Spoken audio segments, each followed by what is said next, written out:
So as you can see, I was feverishly changing my slides to a light background, so maybe now you can see them, I hope. And yeah, this is Linux and stuff. Okay, yes, so good afternoon, everyone. I want to start off today by excusing myself for the fact that some of the previous speakers have exposed me as a liar, and I'm going to give you some bad advice as well. So sorry about that. And now that I've said that, let me start off by telling you something you already know about software development. And then maybe it's going to get more novel after that, we'll see. So today's world is really fast and complex. And that's a problem for us because that complexity tends to bleed through into the software that we write. And of course that leads to us waking up at 3 a.m. Why is it always 3 a.m. that we say when we're, I don't know. Anyway, operational issues are no fun for us. We'd prefer to be sleeping. My name is Josh. You can follow me on Twitter here. About the only thing I tweet about is Clojure and Arsenal Football Club. A combination made in heaven. I work for Klarna, which is the leading payments company in the Nordics, and we've recently gotten a bank license, so now we're a bank, and it seems like lots of bankers here today, so good for us. So what I want to do today is give you a brief introduction to some Amazon Web Services that we use to build a serverless sort of API. And I'm going to tell you what it was that we built. And then I'm going to spend the majority of the time telling you about the tremendous leverage that we got from using Clojure to build this. And I'm not just talking about Clojure, the language, and the libraries, though I will tell you about 3 libraries that were really life-saving in this journey. But also Clojure, the way of thinking. So putting data first makes a huge difference. And you can do that not only in your programs, but also in your infrastructure, which I will hope to demonstrate. Finally, I want to tell you about some things that we did that we thought were great, and some things that we did that we would advise you not to do. But then we got to good in the end, so it's fine. So before I start this, let me just incept a thought into your mind. So as software developers, we're not actually paid to write code. We're paid to think, and code is a possible byproduct of that thinking, not always. Now, let me start a story for you. It's November of 2017, and my team has just finished up, or is finishing up, a nearly 4-year project to do something super boring, so I won't tell you about it. But we're nearly done. And some eagle-eyed VP spots a team that needs some work to do and says, hey, I have a product launch that's happening at the end of January. Will you build me a system that will be a dependency in this? And we said, So this was, we had 10 weeks to do this from the middle of November to the end of January. 2 of those weeks fell over the winter holidays, which you may be aware of. In Europe, at least, we take 2 weeks. So 8 weeks are left. If you're going to support a production system that is launching on the 31st of January, maybe you should be in production yourself a little before that, say a week. So now we're down to 7 weeks. Also, our customer is not live. So they're not even sure, oops, that was in the wrong order. Okay, never mind. Our customer is not live, and we're moving into an entire new problem space for my team anyway. Because the customer isn't live, their use case is a bit uncertain. So we found ourselves in a heck of a pickle. And one thing we did know, luckily, is that code takes time. And there's a Mariah Carey song in my head now. Okay, sorry, code takes time. It takes time to write. It takes time to debug. And in this situation, most importantly, it takes time to change. And we knew change would happen. So if there was any way we could write less code, we could then use the time that we saved to learn about our new domain. This is the punchline to a really, really terrible and unfunny joke that my dad told me. My dad's an accountant, and when he found out that I was going to be working on bookkeeping software, he was super excited and told me this joke. Not only is it a dad joke, it's an accountant dad joke. You really don't want to hear it. I promise you, you don't want to hear it. if you really can't resist, come find me later. So, yeah, now you have to talk to me later. All right. So, we're taking a gamble here, and in financial services, we're always gambling. Don't tell anyone, but it's not our money, so who cares? I'm so fired when I get back to Stockholm. We took a gamble here, a gamble that we could build a system using a new stack faster than we could build it with a kind of business as usual approach. So how'd it go? Well, I promise I'll tell you in about 25 minutes. Let's talk about bookkeeping. I'm really sorry to do this to you. I'll go super fast so you don't catch anything and it'll be fine. So in bookkeeping, let's go back about 200, 300, 500 years. Bookkeeping's super old, y'all. Let's go back a few hundred years before there was any such thing as computers, and bookkeeping was literally keeping a set of books. There's a big important book called the journal, and that, as you can see, contains an entry of all financial transactions affecting your business, one per line.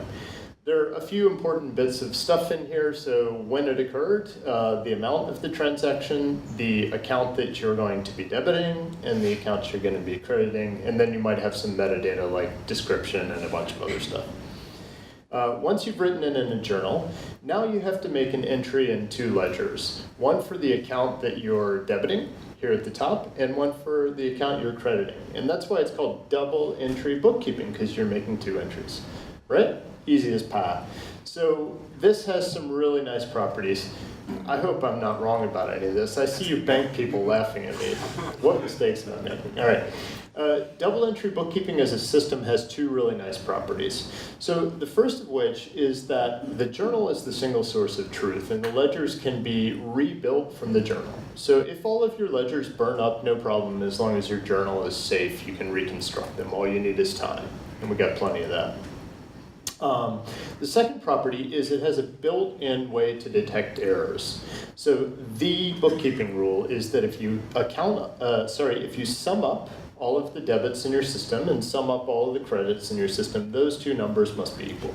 If they're not equal, you have an error, and now you have a fun little journey through lots and lots of books to fix it. We built Ledger as a service, and you can do this with 4 resources and 6 endpoints. So I'm trying to speak in REST terminology here, and of course this is my first problem because REST is taking a rest, so shit. Oh, and I almost got through the whole presentation without swearing, but VJ has poisoned my mind. All right. So basically what we need to do, is we need to be able to create accounts so that we can move money between, not money, jelly beans. There is no money, that's just a construct, who cares? So we create accounts, and then we can do the usual things like listing them and getting details of a specific one. And once we have accounts, we can create financial transactions with a post, and then list those and all of the usual stuff. We built the system using, how many people out there have used AWS? Yeah, that's what I figured. So, and you know all of the icons by heart, right?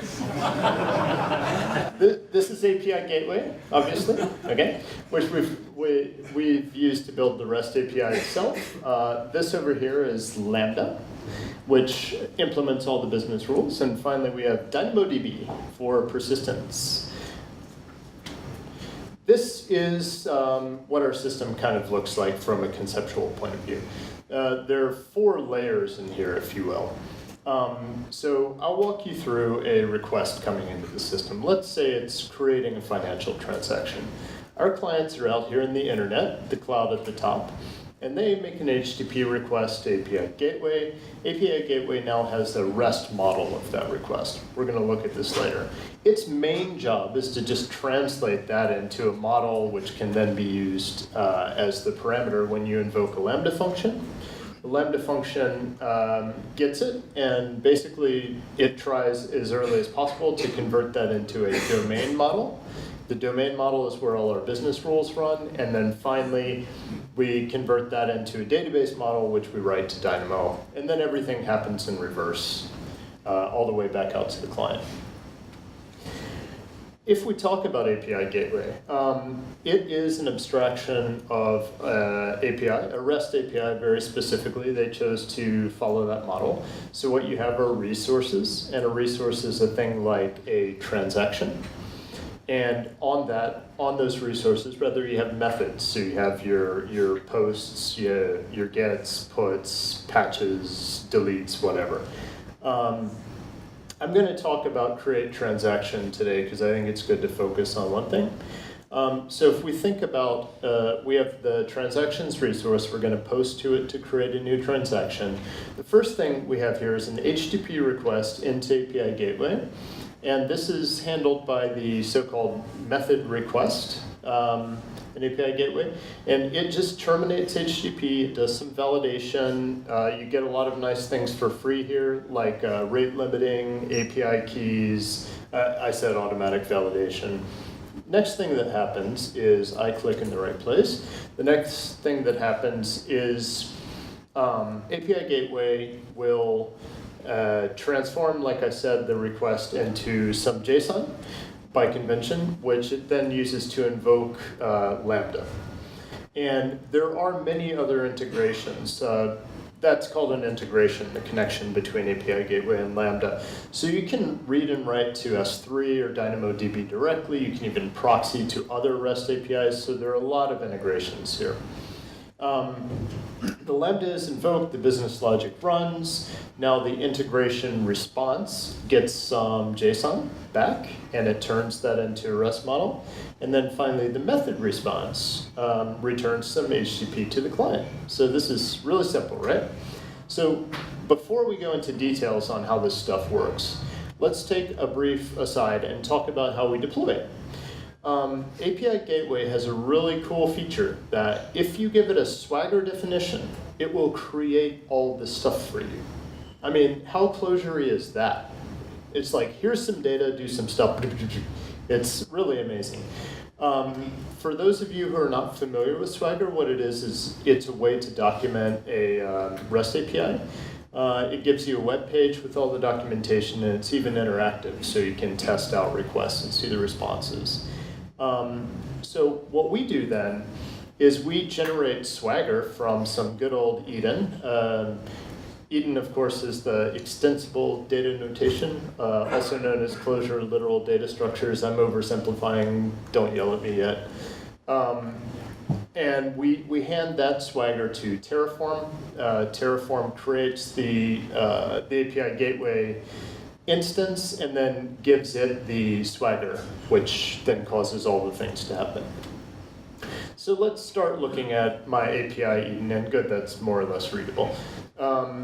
This is just an Eden representation of a JSON file, so super exciting things. The main things to focus on here are the paths and the definitions. So a path corresponds to a resource, and inside that it's going to have methods and so forth, and definitions are the models I've been talking about. So time to introduce you to the very first of our big three libraries, without which doing this would have really been terrible. Aero. So it was written by our friends from Jux. I don't think any of you are here. Raise your hand if I'm lying. Okay, so I have told the truth. Aero gives you, reads in Eden, and it gives you these nifty little tag literals. It has a whole bunch of them, like standard ones. So this is an example. This envf one is a format string applied to environment variables. So we can use this for configuration. So let's now look at, in more detail, at the various parts of the system. The method request, I said that terminates HTTP and does some REST models. So let's look at it. Here we have the transactions resource, and you can see we have a path parameter here, this ledger ID. Our system is multi-tenant, and each tenant can create as many ledgers as they want, so they have to tell us somehow which ledger they're talking to. So you see we have this extension in the Swagger, the spec tools Swagger core parameters thing, and we tell it where the spec is in the path, and then we give it a spec. So this is an skeys spec. That skeys tag literal does some really disgusting things that I'm ashamed of, but it creates a spec, and life is good. So what is Spec Tools? Spec Tools is a really nice library written by our friends from the Frozen Northlands Medicine, and some of you are here now. No? Is it still too early in the morning for Finnish people? Okay. Anyway, this is a great library, and one of my favorite things about it is the tagline, like this other thing that we wrote, but for spec. So that's fantastic. But it really is good. What it does is it turns specs into JSON schemas and swaggers and so on. There's a lot of other goodness in there, but we basically leaned on these two features. So validation is another thing I promised that API Gateway gives you for free. So what we have now is we have a request body. So we're saying, okay, it's JSON, it's the body. This is a create transaction request, and we're referring to some definition that we have. Again, this is standard Swagger stuff, nothing fancy here. Let's go down and take a look at what this model looks like. So now if we're down in the definitions section, we have set our create transaction request as this thing. And now it is a JSON schema that comes from this create input spec. JSON schema tag literal is not as disgusting, so let's look at it. What aero gives you is a multi-method that you can extend, if that's the right word, whatever. You can provide a multi-method to add custom tag literals, and this is really, really powerful. So what you can see here is that we are, and my highlighting has gone away now, but that's okay. What you can see now is that we have defined a reader, and we've given it the JSON schema tag. It's going to receive some options and the tag itself, and this spec, now this is the form following the tag literal itself. And we just use the JSON, we use Spec Tools JSON schema transform to turn that into JSON schema. If we look at the spec itself, so this is the create input spec, and this ST spec, this is Spec Tools' own flavor of spec. What it lets you do is add some extra information that's going to end up in your Swagger, your JSON schema, or whatever. So here we're just adding a description. So okay, this is a request to enter a financial transaction. If we look at the fields of this, and this is where highlighting would have been really nice. There are 3 different flavors of spec that I'm showing here. So the first one is just a regular vanilla Clojure spec. The second one here is a Spec Tools spec, where again we're adding a description. And then the next one is a vanilla Clojure spec onto which we're associating a description manually. This will be picked up by Spec Tools in the transform stage. And it's neat to realize that specs are just records, so you can put arbitrary data in them. I was trying to figure out how to do this, and then I was like, oh, it's a record, yeah. So, here are some base models. So I think somebody already showed off the regex specs, so now this is nothing novel, so sorry about this. But what we have here is we have a function that gives you a regex spec, which says, okay, it's a thing that's a string and also matches this pattern. And we use that for IDs, so IDs are like UUIDs or whatever. And this ISO 8601 date time is my favorite one, so it's a date string. So that was a lot. This is the method request, and again, I said it terminates HTTP, it does some validation for you. So if validation fails, API Gateway itself returns the proper HTTP errors and so on. So you don't have to worry about that if you give it models. The next step is the integration request. So what we're doing here is we have a REST model, and we need to turn it into some JSON to give to the Lambda. So this is what that this is what that looks like now in Eden.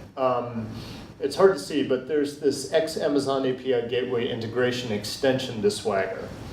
And inside this, you define all sorts of stuff. The most important thing you have is the path to your Lambda function.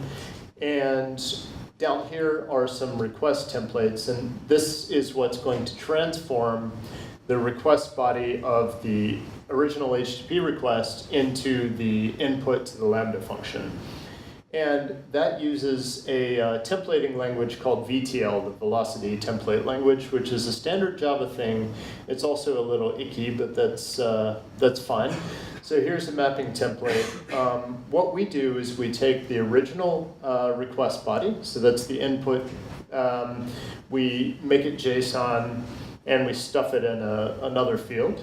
And we have an instance ID. So this is talking about, this is a combination of the tenant and the ledger ID.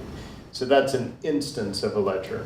One way you could do it, this is not how we actually do it, but you could suck out the ID of the API key that the user used and just use that as the instance ID. So you have this magic context variable which holds a bunch of stuff about the API gateway call. Okay. The Lambda has now been invoked, magic has happened, and the integration response kicks into play. So it gets a bunch of JSON, and it has to do something with it. It has to translate that into a REST model. Really, the most important thing it has to do, though, is figure out which HTTP response will eventually be sent. So the happy path is down here, the default. So by default, it's going to respond 202 accepted, and it's going to use this template to turn the Lambda model into the REST model. So in this case, we're using an empty body. Shouldn't even say empty JSON. I don't know why it does that. And you can see up here, we have some potential errors. So we have kind of some common errors, the integration response errors, and we have a specific one, the 409. So let's have a quick look at that one.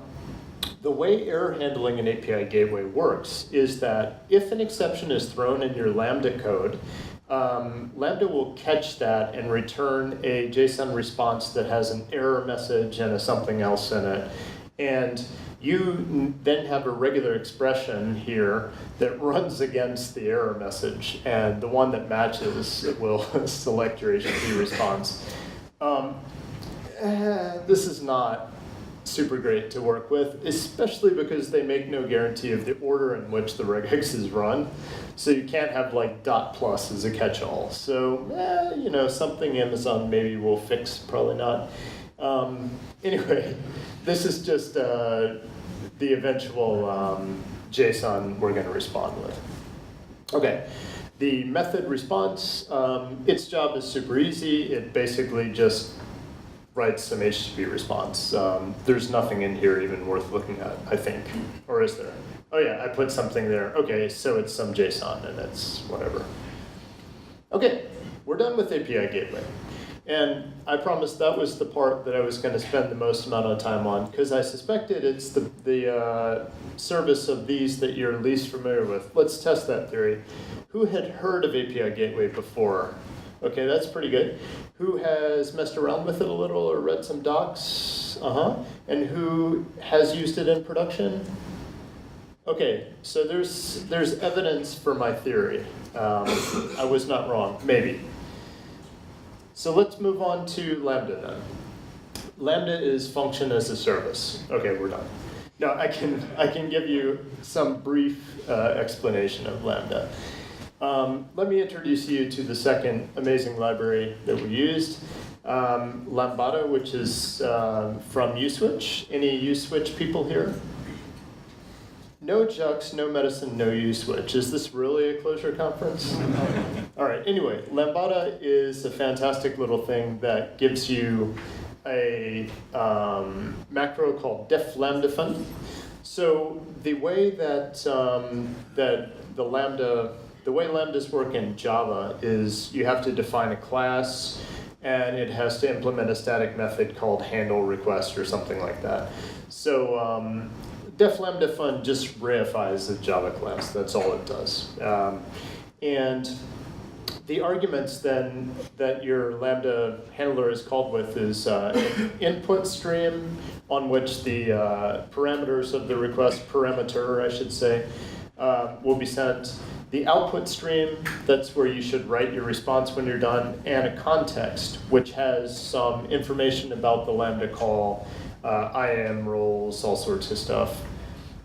What we've done then is we've written this function called doLambda that we give a context of our own. So here we've put some configuration in there where we can find the tables that we're going to use, the Dynamo tables, a function that we're going to call, and a spec for the input. So if we look at doLambda, now it's worth noting that everything inside the def lambda fund, now that's plain old Clojure. So that's a really important thing to know. So our doLambda, it's going to pull out the logger from the Lambda context, which then you can write to CloudWatch logs and all of that cool stuff standard out. We're going to parse the input as JSON. We're going to validate against the spec. We're going to invoke the function, and then we're going to write the result as JSON. And that's pretty much it. So let's move on to DynamoDB. DynamoDB is a NoSQL data store. It's a key value store for those of you who are very pedantic. And oh, I lied to you. There's a fourth awesome library that I wanted to tell you about. But good things come in threes, so I didn't want to say four earlier. Amazonica, who has used Amazonica? Oh, fewer of you than I suspected. Oh my goodness. That's great because you're in for a treat. Have a look at this. All it is a thin wrapper around the AWS Java SDK. It uses some reflection and other nice stuff to coerce things. So what you can do is you can write Clojure that magically turns into Java just in time, and it really is spectacular. If you're kind of an intermediate level Clojure programmer, I would really advise you to look at the source code. I'm not kidding, this stuff is great. So Dynamo really loves maps because it's a key value store. So it's almost as simple really as just putting a map into Dynamo. That map should be flat though. It shouldn't have nested sort of structure.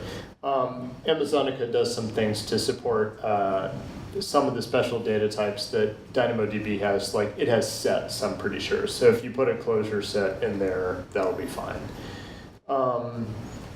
So yeah, that's Dynamo. So that was a whirlwind tour through the AWS services that we use. So let me talk about some of the operational or development things. Testing is a thing that we should do, as we've heard today, because the code that we did have to write, and I just looked this up. I think our whole service is like 3.5K lines of Clojure, so 3,500 lines of Clojure. So we got to avoid writing a lot of code with API Gateway and Lambda and stuff. Our Clojure code is basically just Clojure code, so you can unit test it or do the usual integration tests like you would with any Clojure code. However, we also agree that system tests are where it's at. And we found a lot of value in using generative testing to drive our system tests right through our REST API. And we have specs that actually turn into our REST API, so we could use those very same specs for generative testing. And we found that to be super valuable. Here's an example of what I'm talking about.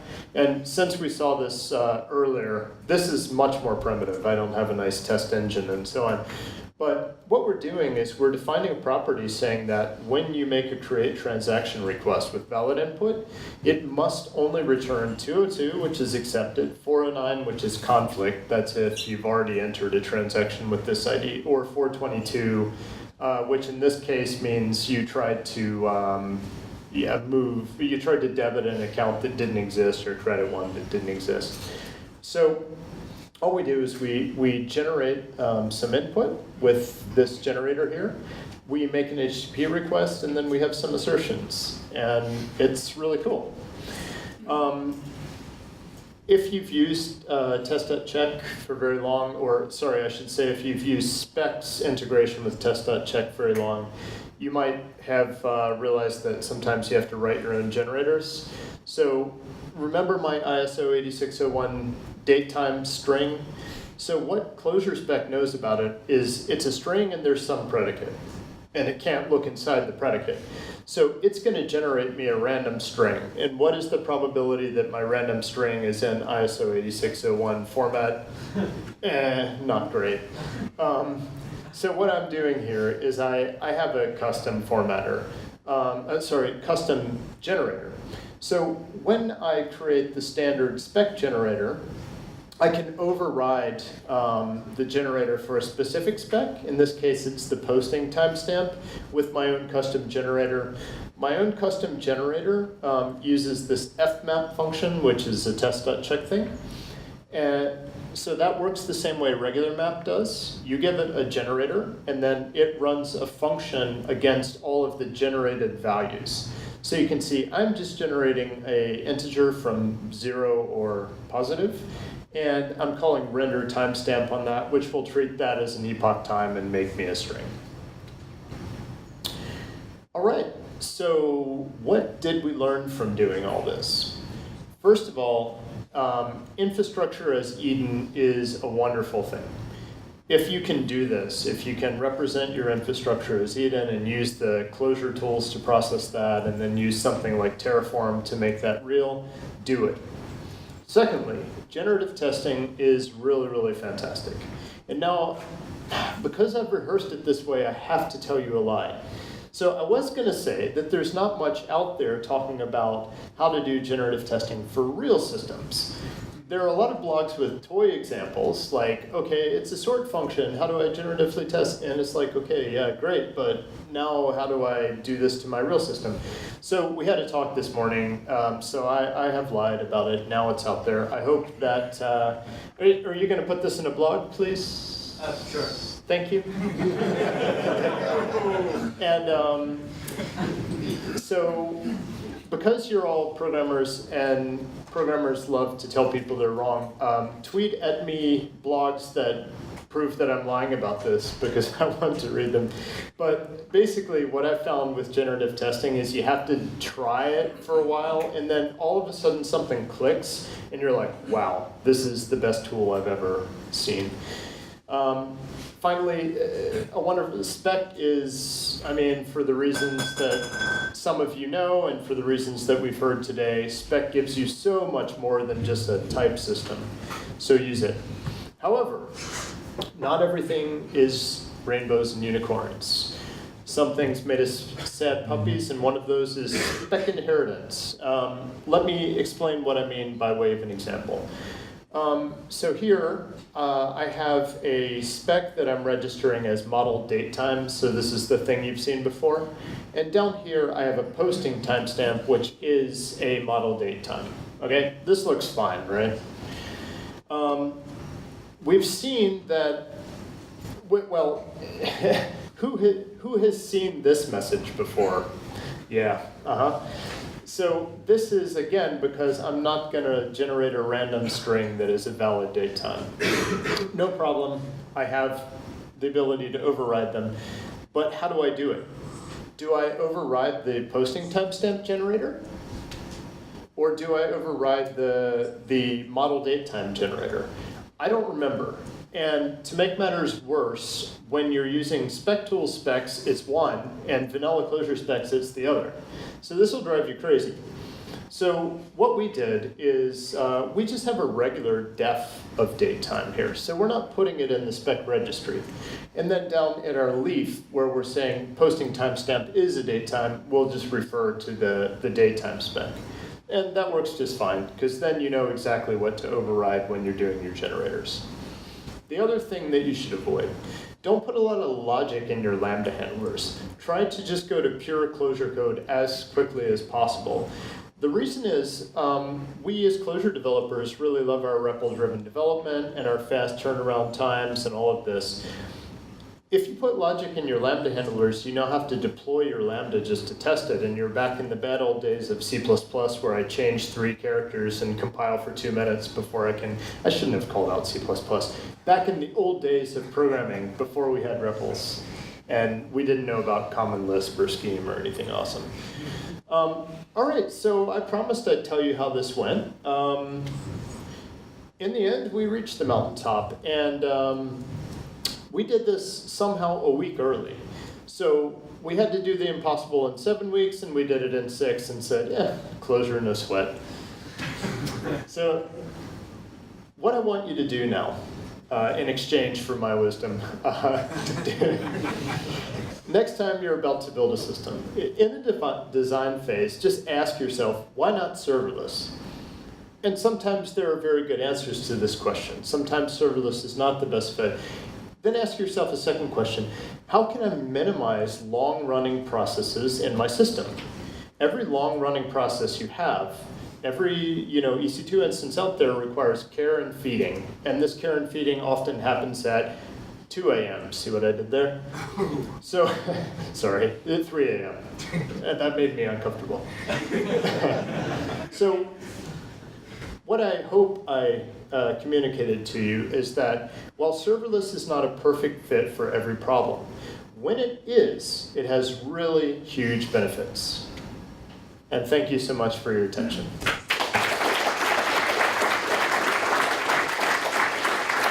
Thank you. It was great. Yes, it was worth the 2-minute wait.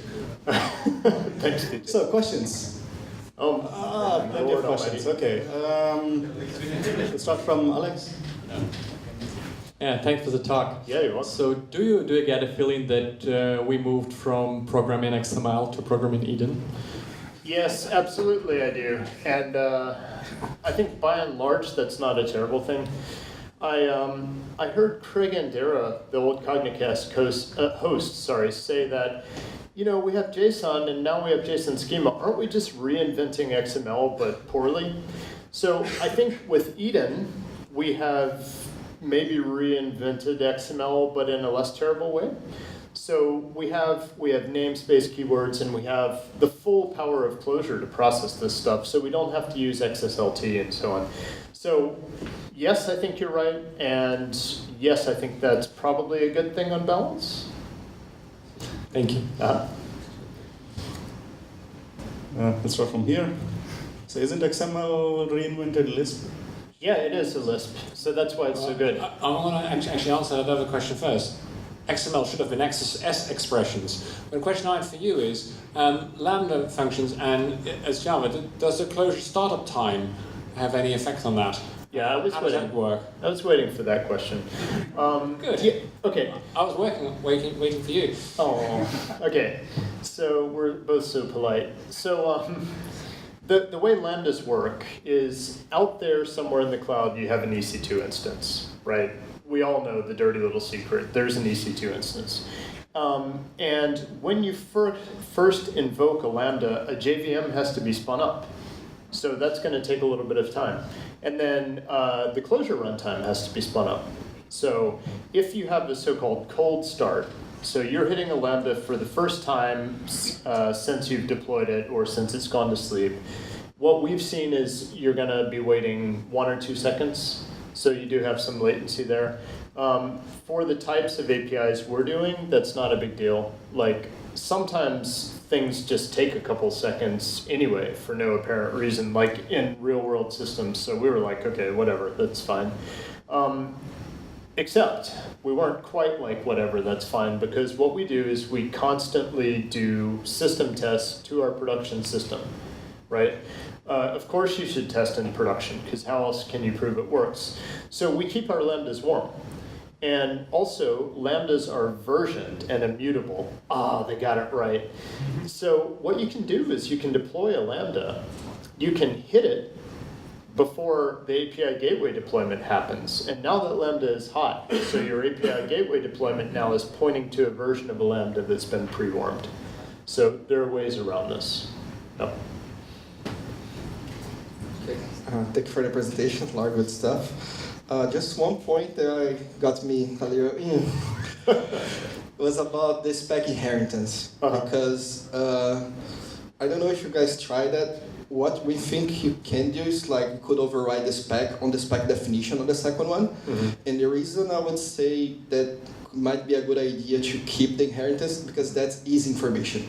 If you do that and you start like create descriptions of your system that depends on attributes. If you do inheritance, you can know that information. Yeah, you know that their attribute is part of their other attribute. Yeah. In that way, we can like synthesize stuff on other like. So just I would like to bring. Wonder if you guys think on that. No, that's a really good point. We don't have that level of or we don't use that data for anything real. That will change, and in that case, yeah, you're probably right. So we'll have to figure out a way around that. But maybe I should talk to somebody who's done serious generative testing stuff. Okay. Yeah, no, you're not done yet. I have more of a philosophical question about why you chose this approach, like using the lambdas and the gateway thing. Yeah. Because a lot of stuff you could also do it with Composure, which I mean, absolutely for some reason. Yeah. So what was the reason? The main reason? I mean, we've all done a million REST APIs in Composure, right? And it's always super easy to get something running. You know, like a day of wiring some things together, and now I have an API, and but shoot, authentication, and but cores, secure, this, that, middlewares. So REST APIs are super easy to write until they're not. And API Gateway just does all of that stuff for you. And basically, we were sick of writing Composure APIs and having to remember all of the little details every time. And we were really sick of running EC2 instances that we had to monitor and keep alive. So that's why we looked at this approach. So that's more of the real reason than the last reason. Because the configuration also, it should go somewhere. So now it's like velocity, and I don't want to go. Oh, well, velocity is not the configuration, really. That's just the template mapping. So you're transforming REST models to Lambda models with velocity, and that is not ideal, but yeah. Yeah, that's true. Scalability too. I should have mentioned, like, the scalability model of this stuff is insert coin, right? Yeah. You want more requests per second, pay more money. No problem for a bank. Now you're really fired. Yeah. You started like that because you wanted to do things fast. Do you still work like that, or have you changed with time? No, we still work like this, and oh man, I really wish I could tell you what we're working on right now, but in fact, we've kind of doubled down on this approach, and I think that the killer feature here is the lambdas, not so much the API gateway. So the API gateway is great for when you need an API, a REST API, but often you don't need that. So you have GraphQL resolvers and stuff, and they can call lambdas. And you also have JavaScript backends for front ends, and they can invoke lambdas. And I mean, this lambda stuff is where it's at. The API gateway is really nice, but it's not the reason to do it all. Okay, if you have more questions, you can find him till end of the day, because I did some API gateway stuff, and API gateway has API SDK. That was much more fun to Google for. Yeah. And I did that in Scala. I'm sorry. Anyway, so let's take a quick break, and we'll be back in 9 minutes to continue with new bank testing stuff.